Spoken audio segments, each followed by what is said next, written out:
மக்கள் விரோத திமுக ஆட்சியை அகற்ற வேண்டும், குடும்ப பிடியில் இருந்து தமிழகத்தை மீட்க வேண்டும், அதுதான் இப்பயணத்தின் நோக்கம் என்று ஜெயங்கொண்டம் கூட்டத்தில் பேசிய அதிமுக பொதுச் செயலாளர் எடப்பாடி பழனிசாமி தெரிவித்தார். எடப்பாடி பழனிசாமி எப்படி வந்தார் தெரியுமா? எப்படி வந்தார் என்ன தெரியுமா? அதான் மக்கள் கேட்கிறாங்க.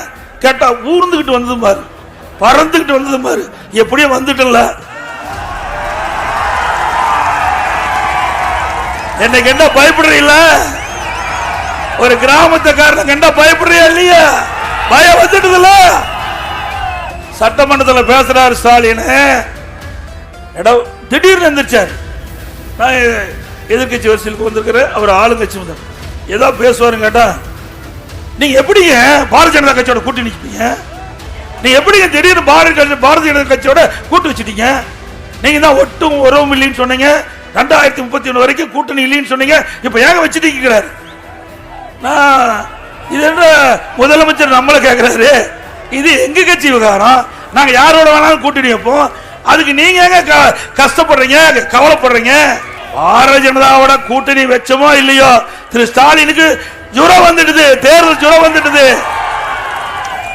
ஏங்க இது அண்ணா திமுக கட்சி, யாருடன் கூட்டணி வைப்பது எங்களுடைய முடிவு, நீ எங்க ஆதங்கப்படுறீங்க?